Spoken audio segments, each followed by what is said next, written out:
Hola, profa, ¿cómo está? Espero que bastante bien. El día de hoy va a haber el segundo video de 50 minutos sobre su segundo parcial de su materia que es bases moleculares.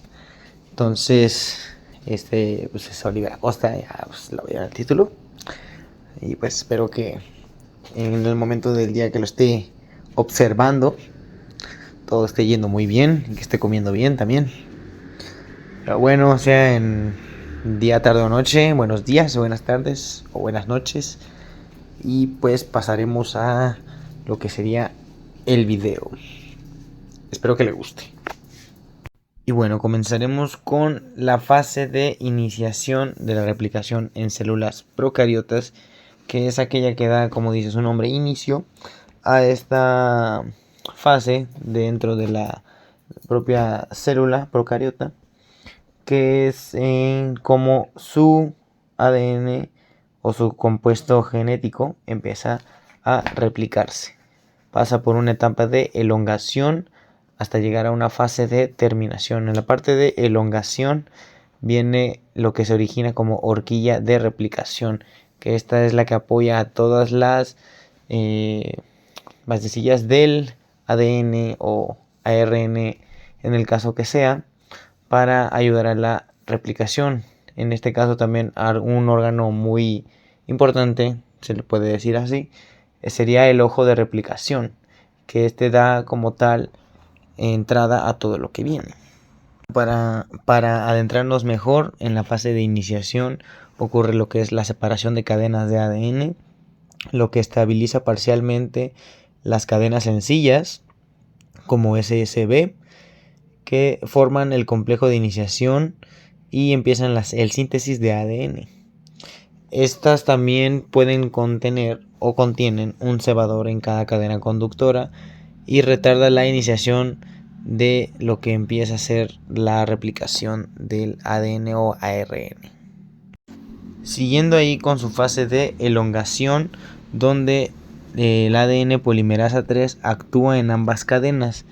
Se forma una cadena continua con fragmentos de Okazaki, que son discontinuos o semidiscontinuos.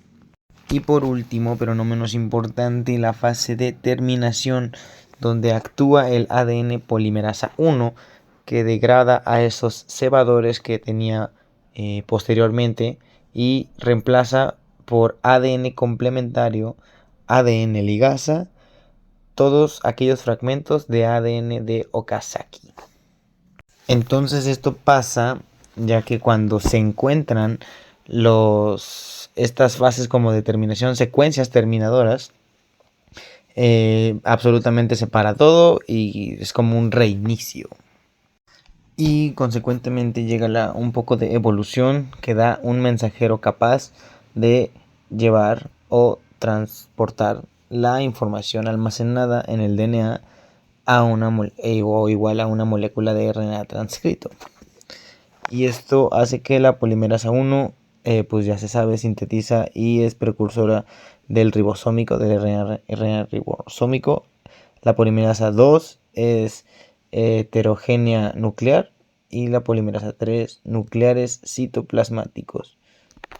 Entonces aquí se van sintetizando puentes de hidrógeno por ayuda del ARN mensajero, porque va consecuentemente de la mano a lo que es el transporte de los puentes de hidrógeno y se van formando. Entonces, una vez que se pega el promotor, siempre va a estar el inicio de la transcripción de un gen. Esto debido a que siempre está cerca del marco abierto de lectura. Y aquí entraría lo que es el ARN polimerasa para justamente poder sintetizar el mismo ARN.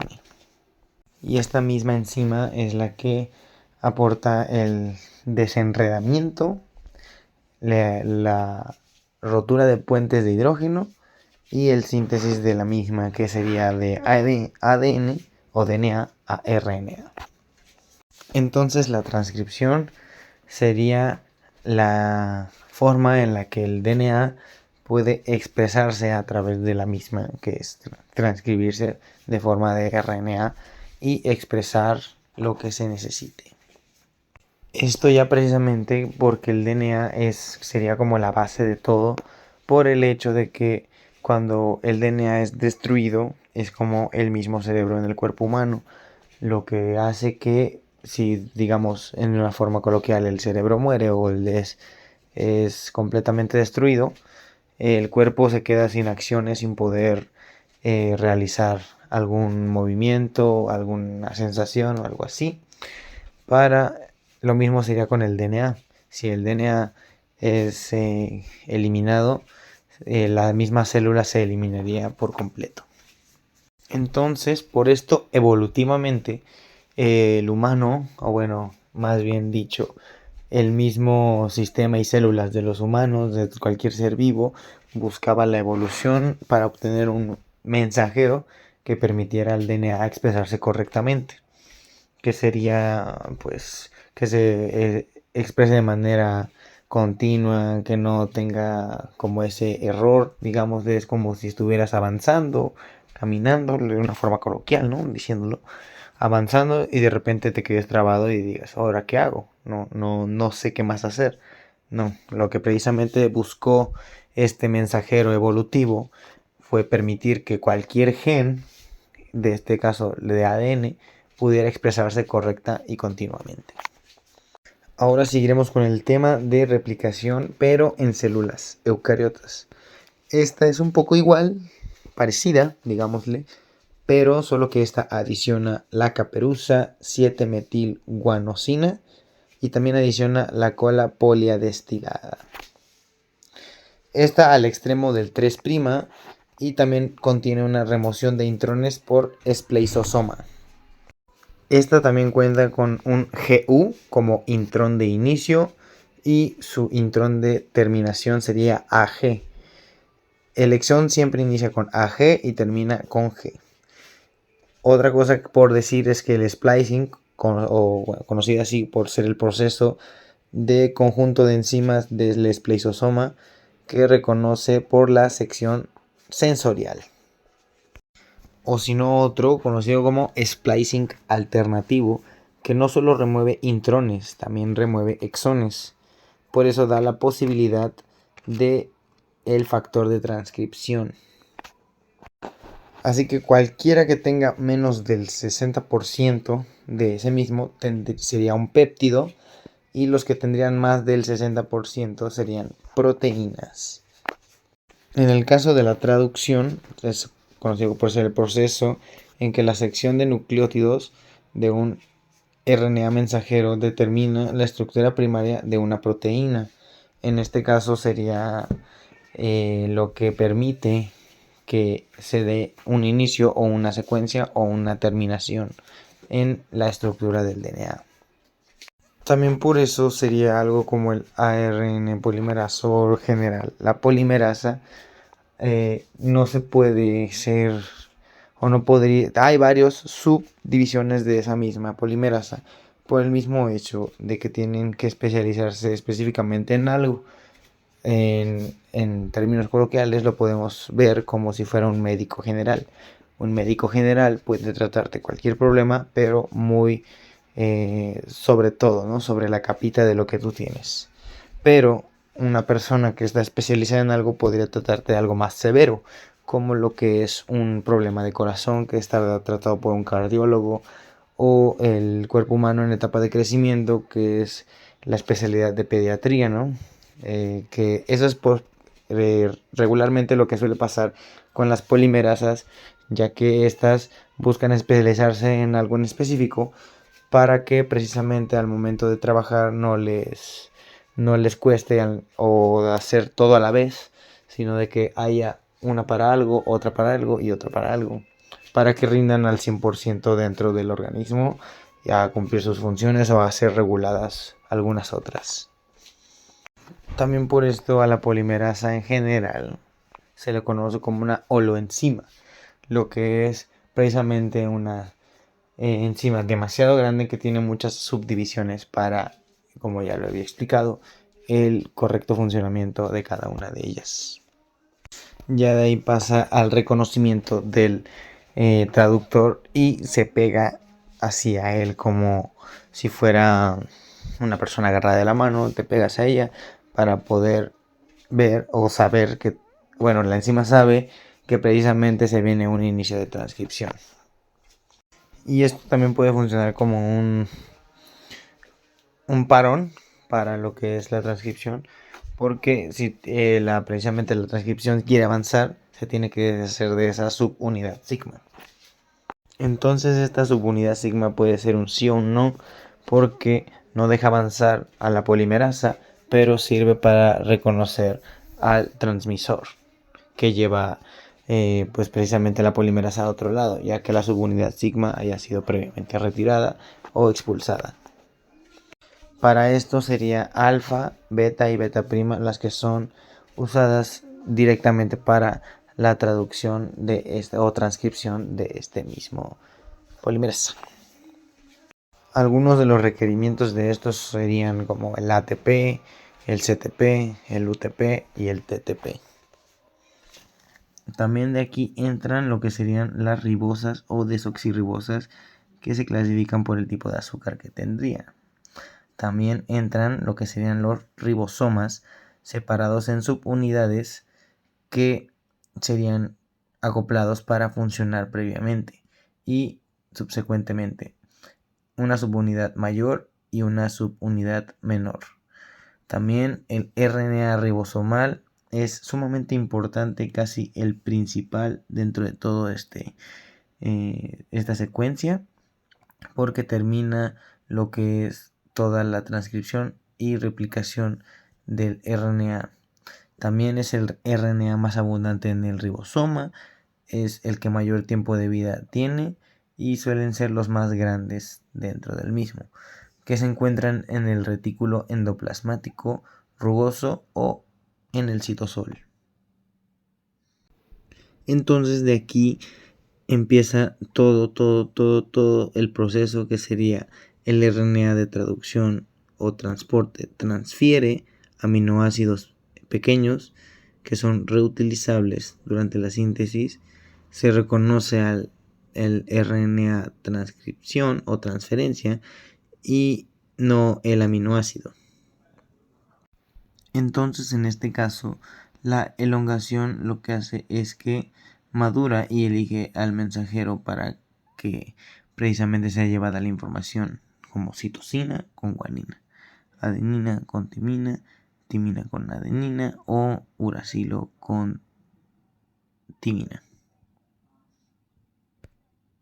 Y la terminación sería como cuando termina esa salida con tus amigos, que cada quien se tiene que regresar para su casa.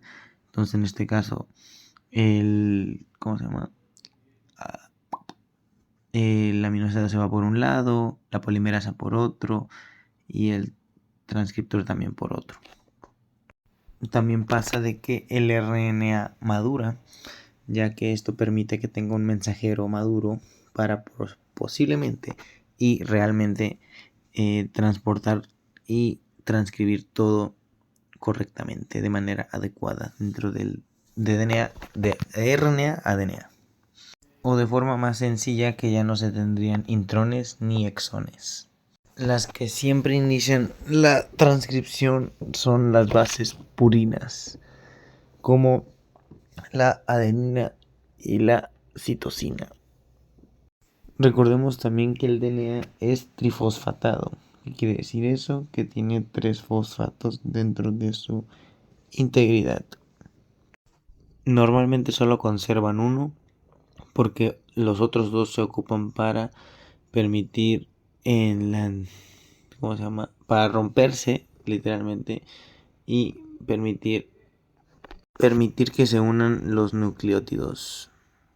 Van a existir puentes de hidrógeno entre el RNA y el DNA para permitir que cuando el mensajero vaya sintetizando también se vaya dejando de lo que está sintetizando. También hay cierto orden dentro de todo esto, por así decirlo. La parte 1 sería la dirección de la misma cadena, que va de 3 a 5. Entonces lo transcrito tendría que ir de 5 a 3. Eso sería el punto 2, que es complementaria. No copia la misma base, sino lo que complementa a esa misma dirección de la base.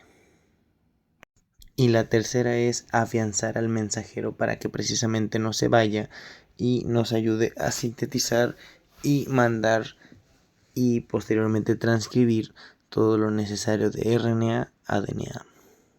Así entonces los puentes de hidrógeno son generados y creados para que precisamente te asegures o tengas un seguro, por así decirlo, de que el mensajero siempre va a ir contigo, siempre te va a acompañar para transcribir o transferir la información del DNA a RNA. Y entonces cuando ya el proceso es finalizado, el mensajero lo dejas libre porque ya precisamente ya finalizó y ya no existen puentes de hidrógeno, por lo cual el mensajero ya no te acompañará a ningún lado, sino que volverá a su sitio original. El RNA polimerasa siempre va a seguir avanzando hasta que encuentre un punto que le diga, ¿sabes qué? Aquí termina tu chamba, por el momento no necesito más de ti, sigue y ve a otro lado. Recordemos también que los perdón, que los mensajeros son cosas muy pequeñas que normalmente van de 300 a 500 bases de secuencia. Y lo que ayuda a romper ácidos nucleicos son endonucleasas.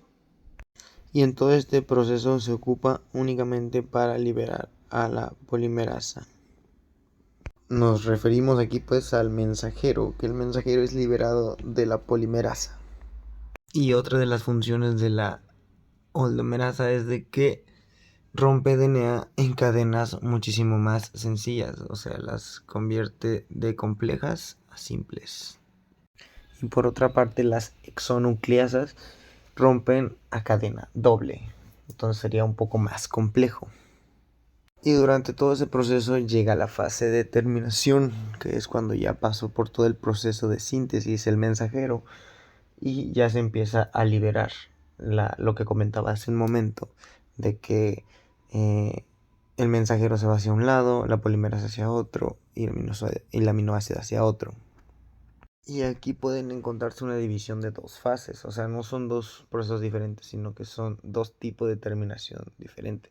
Uno es la intrínseca, que lo que hace es que su propio mensajero sobrepuso la información sobrepuso la información para su propia terminación.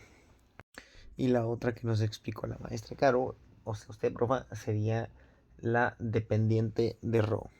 Y aquí usted, profa, nos dijo que los intrínsecos son como los osos, o más en específico como los ositos pandas, porque se necesita o se tiene una gran como ganas de aplastarlos, así como aplastarlos porque están muy pachoncitos. Entonces sería lo mismo en la terminación intrínseca. Otro ejemplo que puedo mencionar y que se nos mencionó en la clase es como por ejemplo el chocolate. Tú no tienes que decir el chocolate es dulce porque sabes inconscientemente que el chocolate es dulce. Es lo que es la terminación intrínseca. Y de ahí pasamos por una horquilla de verificación, por así decirlo, como un pase para lo siguiente. Que el mensajero se pliega a sí mismo para poder pasar, ¿no?, sobre todo esa horquilla y lleva la información ya transcrita del modo contrario. Y vuelvo a mencionar esto como si fuera adenina, timina, timina, uracilo, guanina, citosina, citosina, guanina. Eso es lo contrario que haría este transmisor que se pliega a sí mismo, pero con la información contraria. Y entonces tendría como si fueran imanes. Y la secuencia sería mensajero con imán, después un pedazo, y después otro mensajero y imán, y así consecuentemente. Porque esto lo que hace es que permite y atrae y conecta con puentes de hidrógeno todo lo que se va a ir pasando por esa célula de ADN. Y después de todo eso, el mensajero pues obviamente se desprende del DNA y ya estaría el DNA bien codificado, bien transcrito, bien todo, para seguir avanzando en toda su secuencia. Ya iría a la parte que sigue, o sea, del siguiente mensajero, la siguiente transcripción, la siguiente traducción, y etcétera, etcétera, ¿no? Entonces por eso se le da el nombre de intrínseco, porque el propio mensajero codifica para su misma terminación. Un ejemplo es como si un carpintero hiciera un mueble y él mismo lo ocupara. O sea, es esa misma lógica que se basa en esto de la transcripción intrínseca por el mismo hecho. Entonces termina con una secuencia tipo U, y ahí es donde se desprende por completo, porque ya terminó la transcripción de todo el gen. Y consecuentemente ya empezará después a hacer otro, o a sintetizar otro mensajero, transcribirlo, transportar los transmisores, la horquilla, etcétera, etcétera. Existen unas secuencias que son representadas de color amarillo, que precisamente se sintetizan de manera separada, pero tiempo después se unen hacia otro por su propia complementariedad. Es como si tuvieras unos bloques, una caja de bloques de niños, que donde tienes un cuadrado, un círculo, un triángulo, un trapecio. O sea, la misma figura que tenga la compatibilidad va a ser con la que se inserte la figura. En este caso, la síntesis. Y ahora pasaremos a explicar la otra, que sería la dependiente de Rho. La anterior es intrínseca o independiente de Rho. La que explicaremos ahora es dependiente de Rho. En esta llega justamente casi al inicio del mensajero y lo extrae como una cortina, tipo que lo jala para recorrerlo únicamente, como si fuera una cortina o digamos un tipo de dominó, que dejas caer una ficha y ahí por lo cual si las alineaste correctamente y todas son compatibles al momento de caer, va a ir cayendo una tras otra. Entonces esto sería que la dependiente de Rho jala y va jalando a todas en línea. Por eso también se le llama dependiente de Rho, porque precisamente sin Rho que jale estas secuencias no pueden separarse la polimerasa, ni el transductor, ni el transmisor. O sea, no pueden llegar a esa separación como en la anterior secuencia. Necesitan de Rho a fuerza para ser separadas. Algo importante que mencionar es que en el DNA de las procariotas todo es DNA codificante.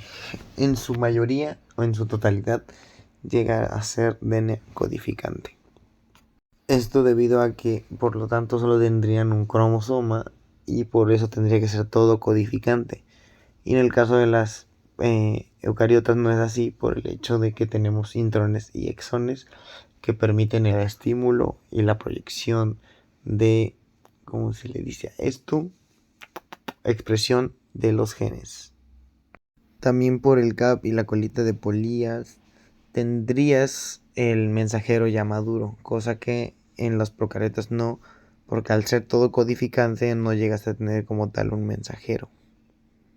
Esto también por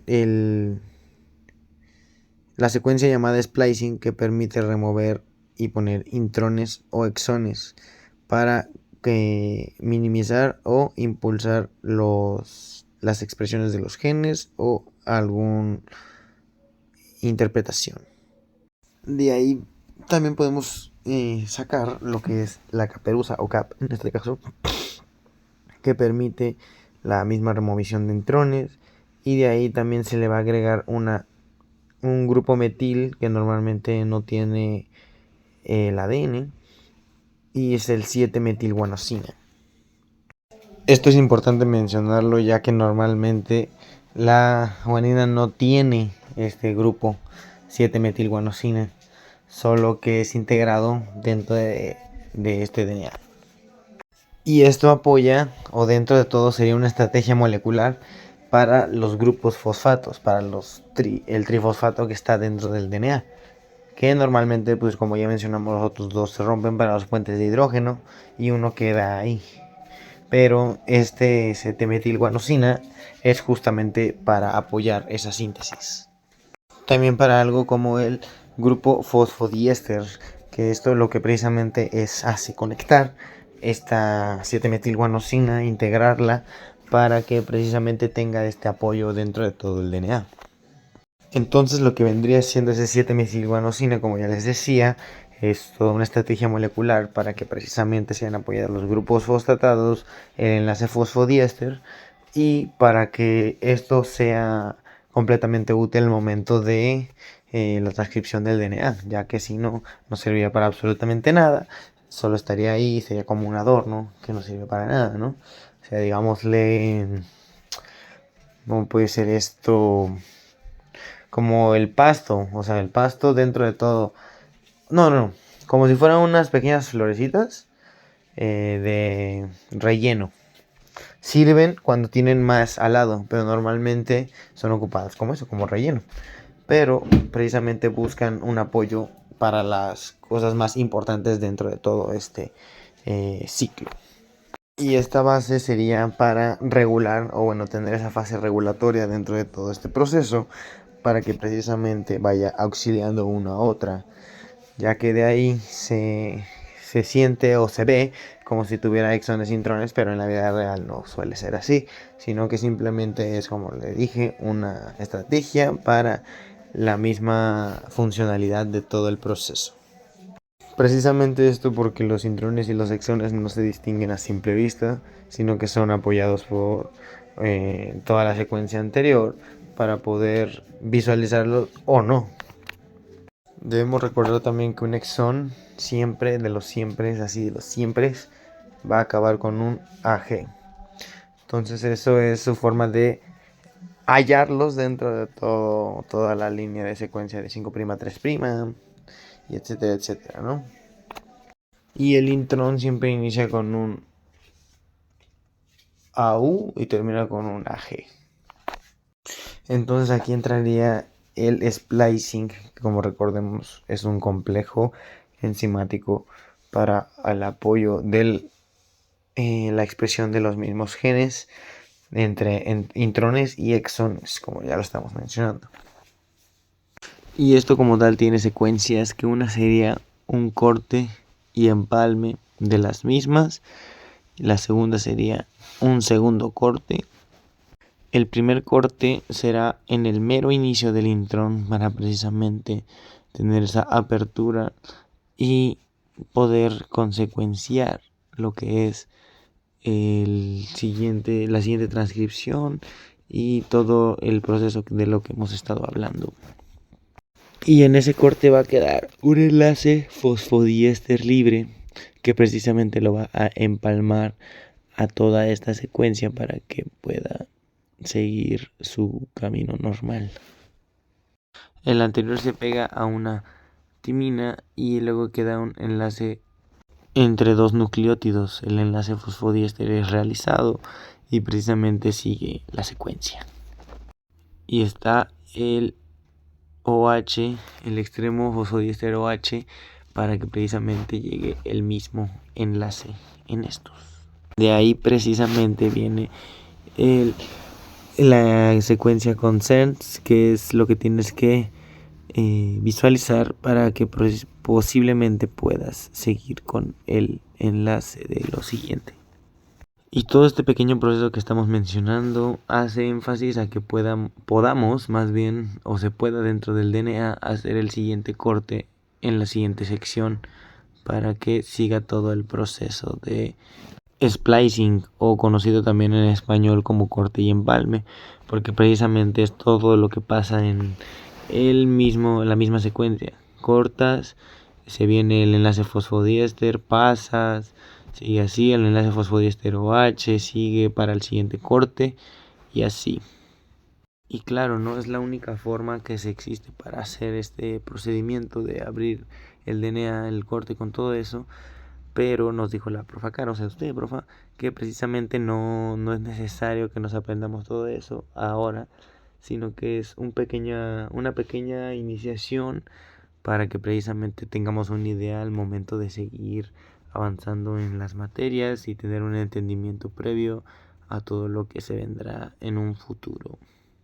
Ya con eso se puede dar por entendido que el splicing pasa al mismo tiempo que se coloca la cola de polista. Entonces también por eso se entiende que cuando termina el splicing también terminaría de colocarse la cola de polia y concretaríamos en obtener a un mensajero totalmente maduro y listo para todas sus funciones dentro de la transcripción, replicación y funciones del ADN. Y este mensajero saldría por el estrecho del poro nuclear, que ya estaría listo para lo que antes ya mencioné. Y es controlado por una aduana que permite entrar o salir a cualquier cosa. Entonces ya de ahí el podría ya salir hacia los ribosomas. También algo que nos mencionó la maestra Caro es de que está muy difícil o casi imposible que se cumplan todas las funciones con muy poco DNA. Entonces tendría que haber bastante, y ya de ahí nos explicó que debería ser lo siguiente entre pliegue, exón, pliegue, intrón, pliegue, exón y así consecuentemente. Y en este punto el código genético llegaría a ser como un diccionario para saber e interpretar qué es lo que nos quiere decir y transmitir el mensajero. Y aquí entran los que son conocidos como codones o tripletes, que son las cadenas pequeñas de piezas de código genético que se unen entre sí entre tres, ya sea como adenina, citosina y guanina en esa línea, y consecuentemente otra y otra como, no sé, timina, citosina, guanina, después una adenina, uracilo pongamos, y citosina, y así van de 3 en 3 para hacer una cadena o un triplete para que se pueda ir codificando del otro lado también, que se conoce como anticodones a todos esos. Y hay uno que otro que son codones de terminación. Los codones de terminación se dicen así porque es un punto de llegue hasta donde en donde el código le dice hasta aquí, codifica, y eso va a ser un péptido, una alineación. Y luego puede empezar otro de entrada hasta el mismo parón, un UGA o codón de terminación, que es lo que va a hacer que sigan su terminación y su lectura correcta de los péptidos y más cosas. Y estos mismos tripletes o codones también hacen a los aminoácidos en secuencia, lo que sería, por ejemplo, una arginina, una leucina, una, y así más, solo me acuerdo de esas dos ahorita. Pero la arginina, leucina, había una quirotina, algo así puede ser, pero empiezan a formar varios aminoácidos, entre ellos los 20 esenciales. Y con esto tendría lo que se conoce como pues la secuencia de aminoácidos, y consecuentemente va a tener una secuencia de transcripción hecha por un tRNA. Y ahí se darían los conocidos factores de el primero, iniciación, rotación y liberación.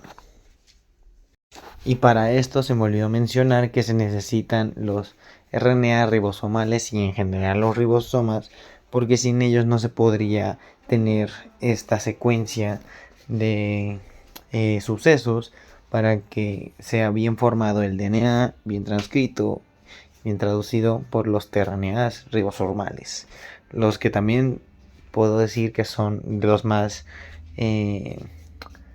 redundantes en este tema, porque son muy importantes al momento del proceso. Entonces también los ribosomales, los RNAs ribosomales, son los de que mayor liberación pueden tener. Y también para esto es necesario que haya 3 sitios dentro de todo este suceso, que se los conocen como APE. El sitio A de iniciación, el sitio P de elongación y el sitio E de terminación o terminación dentro de todo lo que es este suceso. También es importante decir que no pueden solo contemplar a los tRNAs sin sus ribosomas. Tienen que actuar siempre en todo momento para tener una tarea bien hecha, bien estructurada dentro del proceso de transcripción. Y son aquellos que colocan a los RNA transferencia para que hagan su trabajo y a los de transcripción para que precisamente todo fluya completamente bien. Y estos mismos RNA ribosomales son los que llevan más tiempo, como ya lo había mencionado, son los más grandes, los más abundantes y también los que hacen que el mensajero cumpla demasiadas funciones dentro de el mismo RNA y los ribosomas, ya que hacen que haga bien su trabajo de transferencia, su forma de traductor, su forma de transmisor, que todo salga exactamente de acuerdo a lo que tiene que ser para que precisamente sean bien expresados los genes, que sean transportados bien, que todo sea increíblemente perfecto. También son los que acomodan a todos los tRNAs, a los RNAs, y los más abundantes, los que más vida tienen, los mejor repartidos y los que mayor trabajo o chamba tienen. Y el tRNA no es nombrado así solo porque sí o porque tenga forma de T o algo parecido, sino porque transfiere todos los datos para que sean correctamente pasados de RNA a DNA y todo ocurra según lo planeado. Existen dos loops importantes, que es el loop D y el loop T, que son precisamente almacenes de información en todo esto y consecuentemente pasan a el 3' que tiene un grupo fosfato libre y el 5' que tiene un grupo OH libre.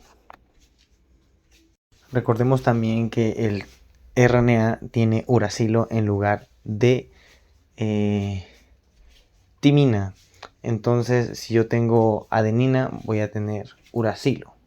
Entonces, se encuentra un UGA. Del otro lado tendría A, C, U. Y así con sus variaciones. Por ejemplo, un CGG tendría un GCC. También algo importante que mencionar sobre estos o estas secuencias y en general todos los aminoácidos es que son reutilizables dentro de estas cadenas. ¿Por qué? Porque la profa nos enseñó también con un ejemplo de un árbol de limón que si el limón cae y lo exprimes, pues obviamente esperas, si necesitas más limones, a que el árbol vuelva a dar fruto. En este caso el aminoácido vuelva a presentarse y lo vuelves a utilizar las veces que sean necesarias dentro del proceso de replicación y también de traducción. También el DNA o RNA tiene muchas dimensionalidades hechas. Puede ser la 2D, la 3D o incluso la 4D, que llega a visualizarse mejor una a través de la otra. En el 2D es muy superficial lo que se alcanza a observar, en el 3D llegas a ver más los puentes de hidrógeno, los mismos enlaces peptídicos y las mismas ribosas o desoxirribosas. Y en el 4D es un arte visual para el observamiento, para la observación, está bien dicho así, para la observación de este mismo RNA o DNA. Y aquí entran en juego las llamadas acetiltransferasas, que estas únicamente están hechas y formadas para la revisión y proceso de anticodón, lo que es como lo que ya les expliqué, que sería, por ejemplo, un UGA que pasa a ser un ACU, y así consecuentemente un CGG, un GCC, una CG, y así consecuentemente todos los codones tienen que tener su secuencia de anticodón, que es lo transcrito. Aquí usted, profe, nos explicó que es como si fuera un pastel. Y también yo lo tomo así o como lo de Shrek, que lo explica, ¿no? que digamos que es como una cebolla, que tiene como capas y cada una está recubierta por la otra. En este caso, cada capa es llevada por alguien, que en este caso es una acetitransferasa, que lleva el cambio, la capa, el cambio, la capa, el cambio, la capa, y así, y así. Y aquí entra el proceso conocido como caderazo o traslocación, que lo que hace precisamente es que traslada un cierto punto del DNA hacia otro punto dentro del mismo DNA, solo que esto también puede afectar en su propia estructura y no lo dejaría expresarse de manera correcta. Eso puede pasar. Existen las formas primarias, secundarias y terciarias, cada una con su respectiva división, pero ahorita me quiero concentrar más que nada en el tema de lo último, que fue operón. Y seguimos con el tema de operón. El operón aravinosa, que fue el que yo hice de tarea, es una ara que es un conjunto de genes presentes en Escherichia coli, que permite a la bacteria utilizar la aravinosa, que es un tipo de azúcar, como fuente de energía cuando no hay glucosa disponible dentro de la misma. El operón está formado por 3 genes estructurales, ARA-B, ARA-A y ARA-D, los cuales codifican enzimas que convierten la aravinosa en celulosa 5-fosfato, que es una molécula que puede entrar en las rutas metabólicas normales de la célula, y además tiene un gen regulador llamado ARA-C con A minúscula, que produce la proteína ARA-C con A mayúscula, responsable de controlar la activación o represión del mismo operón. Su regulación puede ser positiva, sí, o negativa también, dependiendo de las condiciones que se presenten dentro del operón. El operón aravinosa, que es el que me tocó investigar o que yo investigué, es un ejemplo de un sistema de control dual y actúa como represor en ausencia de aravinosa y como activador en su presencia. De esta forma, la bacteria solo utiliza energía para producir las enzimas necesarias para la degradación de la aravinosa. De ahí seguimos y concluimos, bueno, todavía no va a acabar el video, va a faltar un poco, pero concluimos con el tema de mutaciones. Las mutaciones es una o alguna alteración aleatoria al azar en la información genética que da un cambio de la secuencia nucleotídica, claro, que produce un cambio en la proteína misma. De ahí también residen los famosos mutágenos, que es un capacitor para alterar el DNA. Estos son puntuales, siempre son cromosómicos, endógenos y transponibles. También pueden ser exógenos. También estos pueden ser de inserción, transición, delección y transversión. Los cromosómicos llegan a ser muchas o la gran mayoría de veces son enfermedades o evolución durante la meiosis. Los de duplicación, obviamente como su nombre lo indica, duplica más de una vez el mismo gen. Los de elección, así se pronuncia delección, es aquellos que tienen una pérdida de un pedazo o un pedazo entero de DNA. Asimismo, la inversión es un cambio de sentido dentro del cromosoma mismo, en un nuevo lugar del genoma. Los de traslocación suelen ser normalmente desplazamientos de segmentos. Los aneuploides pueden ser monosermia, que son eliminación de un cromosoma de pareja, de homólogos, y trisomia. Este tuvo mucho énfasis la profesora, porque también es conocido por tener la trisomía, suele ser lo que promueve y aplica el síndrome de Down en las personas, lo que suele ser el cromosoma extra o así mismo. El tetrasoma o la tetrasomía son 4 cromosomas, así como se oye, y los pentasomas son 5 cromosomas. También existen los poliploidía, que son normalmente no comunes en humanos y normalmente llega a ser para un aborto espontáneo. También cabe recalcar que todos los humanos están dispuestos, o más bien indispuestos, a sufrir algún tipo de mutación antes de su nacimiento, ya que la creación dentro de la misma mitosis y meiosis que se hace para crear el feto dentro de con la fecundación de un óvulo por un espermatozoide, llega a ser en ese momento donde normalmente llega a haber alguna mutación, ya que el espermatozoide va mutado y el óvulo al momento de fecundarlo tiene alguna una reacción ante todo esto. Todos los humanos en algún momento están indispuestos a la misma mutación. Por ejemplo, también ya cuando estamos en vida, si estás mucho tiempo al sol, generas una mutación que es eliminación de algo, no recuerdo qué, pero llega a hacer que tu piel sea un poco más oscura. A este tipo de mutaciones que antes les mencioné, que vendrían siendo las del momento de la fecundación del óvulo por parte del espermatozoide, se les conoce como mutaciones germinales, que precisamente es una alteración dentro de un espermatozoide al momento de fecundar un óvulo, lo que produce que tengamos varias variaciones, como su nombre lo indica.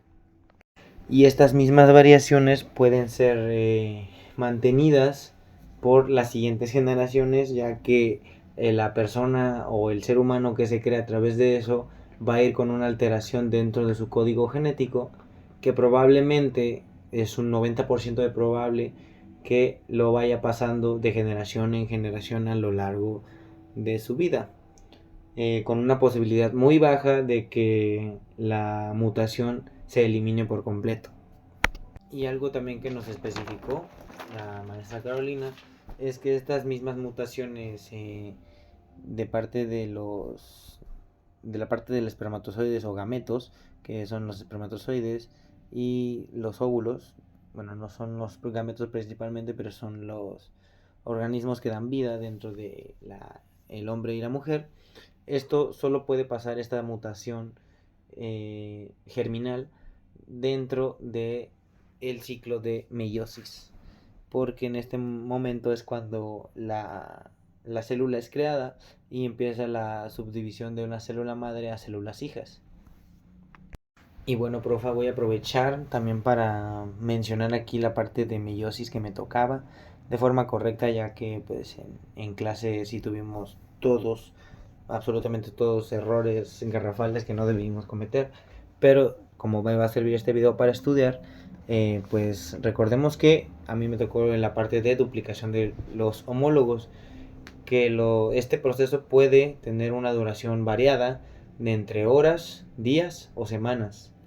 También tienen inicio sus estructuras como filamentos, que serían las cromátidas hermanas unidas estrechamente, que posiblemente es el de los cromosomas, que es la unión, ¿no? Su proceso clave sería el apareamiento o sinapsis en términos científicos, lo que permite pues ese mismo conjunto. Los homólogos también se asocian longitudinalmente, lo que se conoce como yuxtaposición progresiva. También recordemos que su recombinación es requerida y es muy clave para que toda su estructura sea completamente estable. Su parte de la estructura es bivalente, que es con dos cromosomas homólogos alineados estrechamente, que son los 4 cromátidas en total, que son hermanas, 2 y 2, unidas en toda su longitud y centrómero. La recombinación pasa durante el proceso de apareamiento, que tienen una rotura programada en la doble hebra del DNA. Esto resulta en un proceso de entrecruzamiento, que sería el intercambio de fragmentos entre cromátidas no hermanas. Su movimiento, tanto nuclear, que son los cromosomas duplicados que experimentan redistribución, también entre los telómeros, que son los extremos que se unen a la superficie interna de la envoltura nuclear.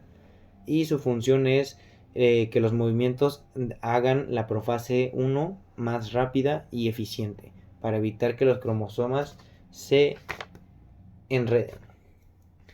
Y su comportamiento de los cromosomas sexuales es: en hembras el XX hace que se apareen y segreguen como los demás autósomas.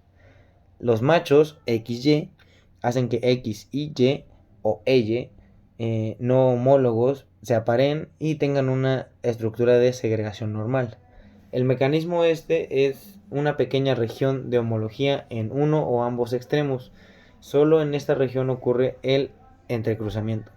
Y su resultado es que cada espermatozoide reciba un cromosoma X o uno y eviten recibir los dos o ninguno.